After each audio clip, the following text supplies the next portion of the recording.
My time spent among the Lemanti has taught me that they have reason to be distrustful of outsiders, and that their mysterious calf-length jacket, although for women the bottom of the jacket is often styled as an overskirt. Women generally wear ankle-length skirts and men trousers, but this is not rigidly enforced. Art and architecture. Given their nomadic way of life, the Lemanti people favor portable art forms.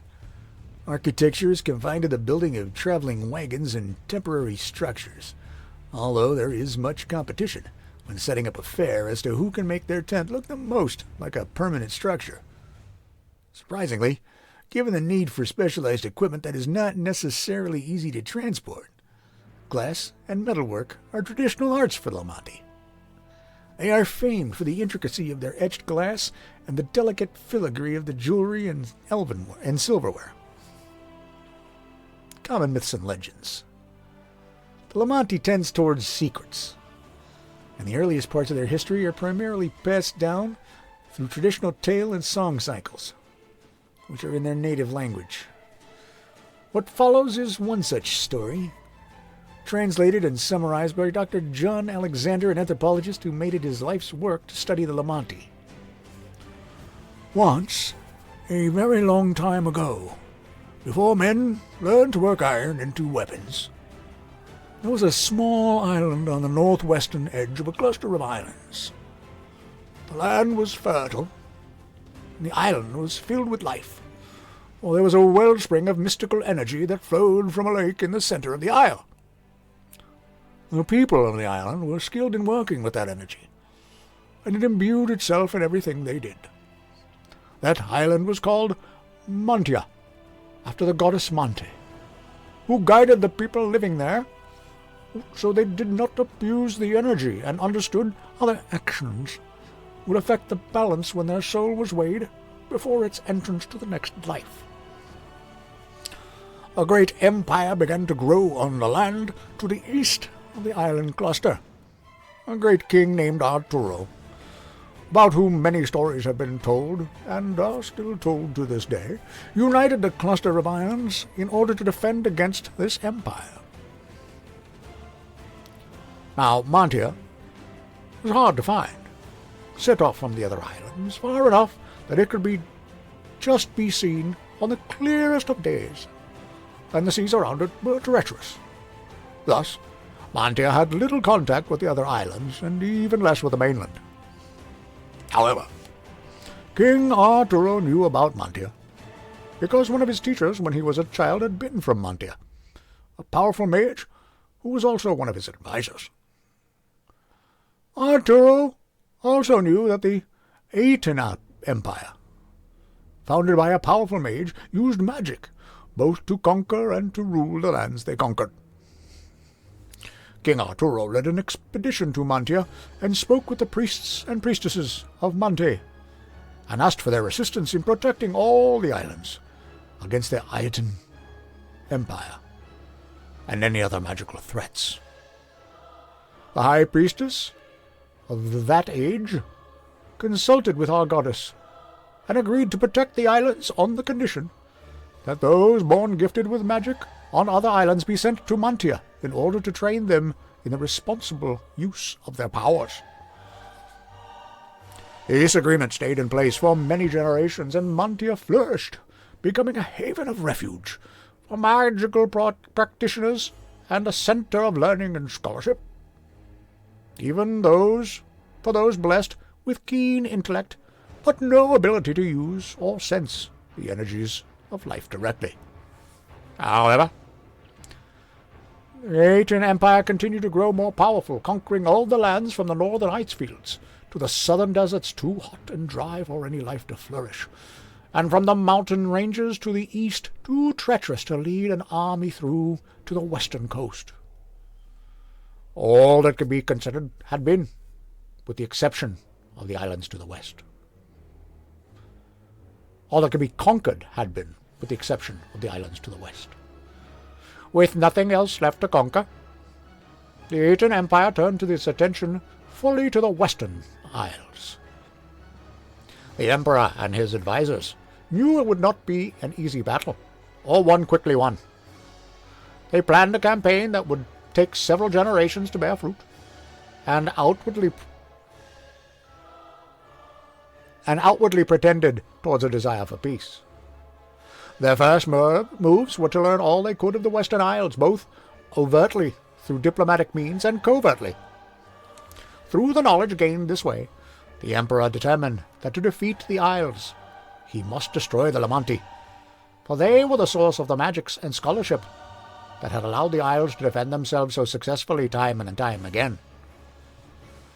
Masters of intrigue, the Aetons set out to divide the people and mages of Mantia from the rest of the Western Isles, and make non-mages fear their magics.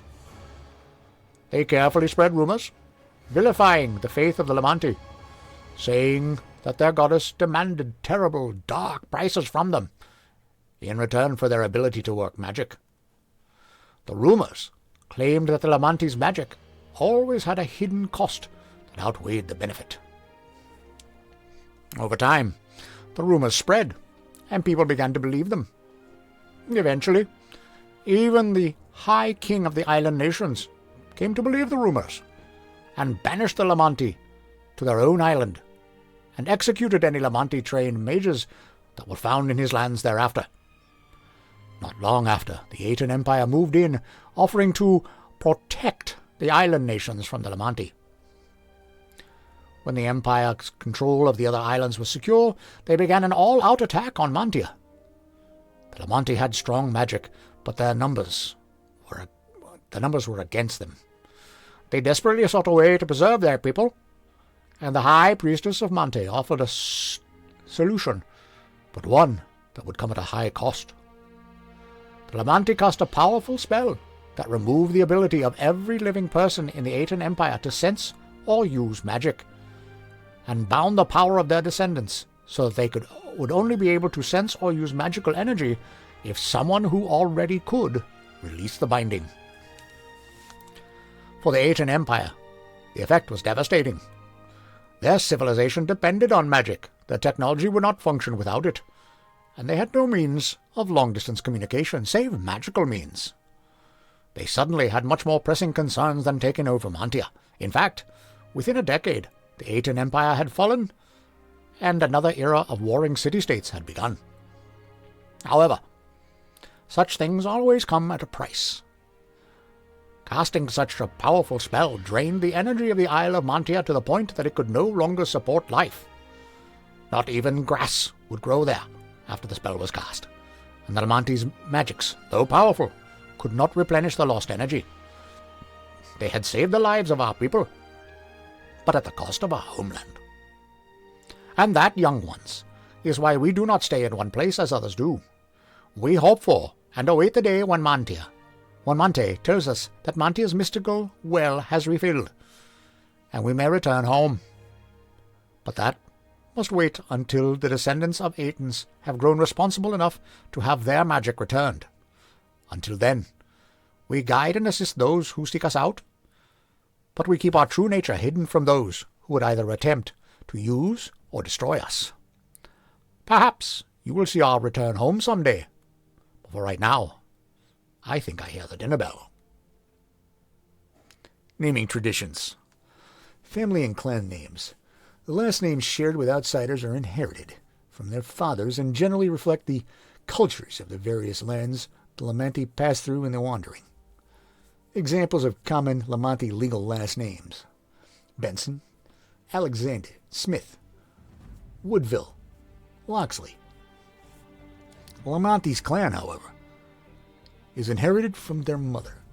Since these names are not shared with outsiders, it is very likely that many of them are not known. However, that are known suggest that the clan names may be different types of birds. Examples of clans: heron, wren, raven, starling. Personal names.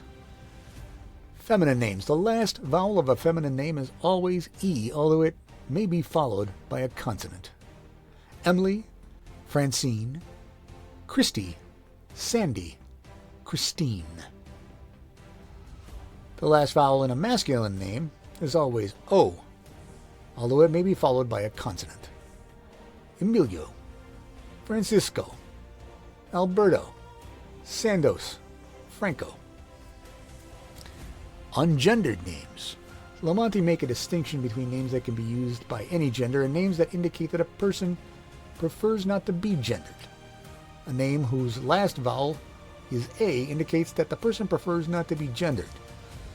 Names whose last vowel is I or U can be used by any gender.